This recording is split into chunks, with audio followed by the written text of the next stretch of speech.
Nah kalau misalnya nih masih muda, sukanya itu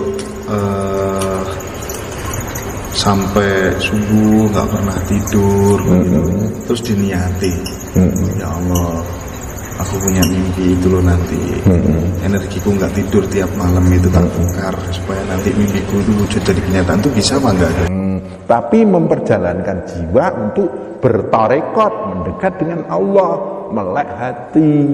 Karena di sini al-insanu siri wa anna siruhu, kayak gitu. Kalau melek-melek tok tapi kita ngembyang-ngembyang ngimpi, main handphone, main Facebook, main apalah medsos yang enggak jelas, itu malah kita nyebar angan-angan. Itulah namanya tulul amal wa kasratus soal.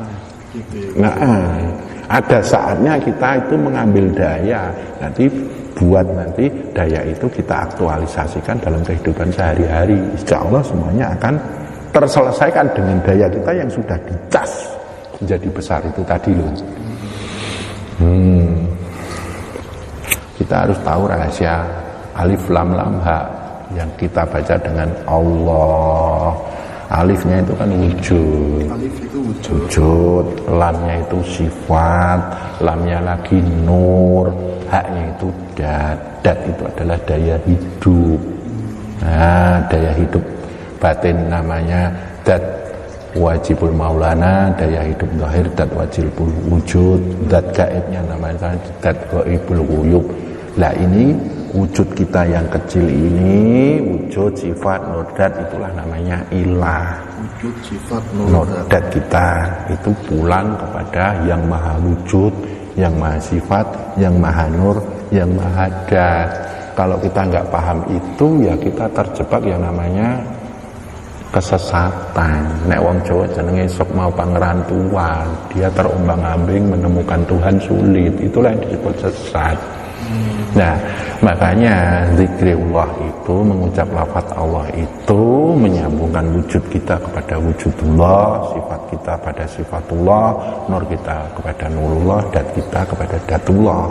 Ada af'al, asma, sifat. Af'al itu perbuatan kita nyambung kepada Allah, asma nama kita itu nyambung kepada asma Allah, sifat, nur, dat sama saja. Lah nanti disempurnakan dengan rasa kita sirullah, rasa yang selalu sadar Allah.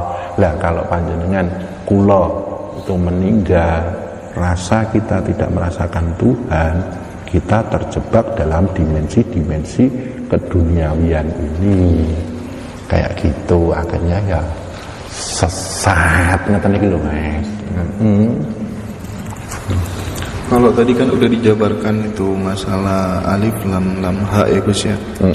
Yang sering jadi pertanyaan orang kan, alif sendiri itu sebenarnya makna hakikatnya apa, terus ba itu hakikatnya apa, dan titik ba itu rahasianya apa gitu Gus. Tegas ya. Oh, kalau itu sudah beda dengan lafaz alif lam lam ha ya. Kalau itu rahasia alif ya. Alif itu kita harus berdiri murni.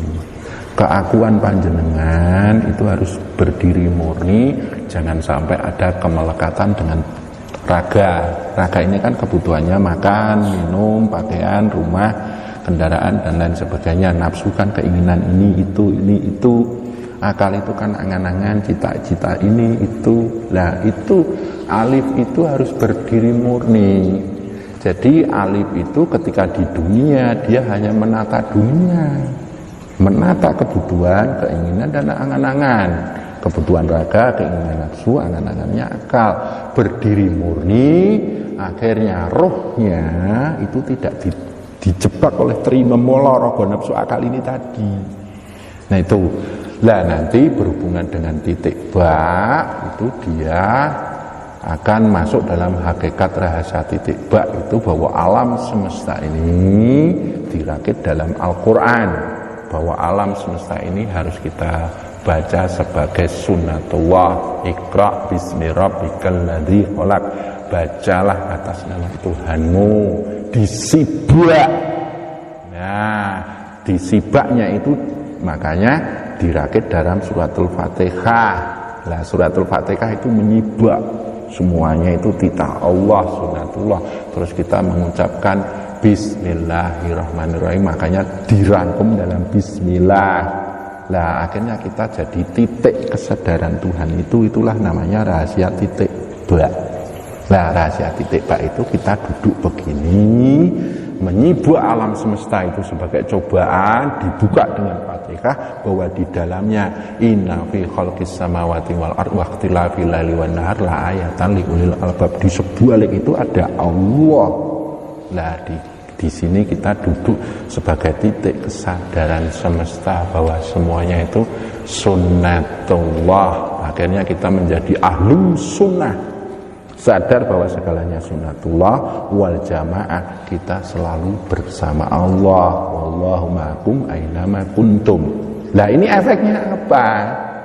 Daya Tuhan akan sempurna masuk dalam diri kita karena Allahus Somad, Allah itu tempat bergantung.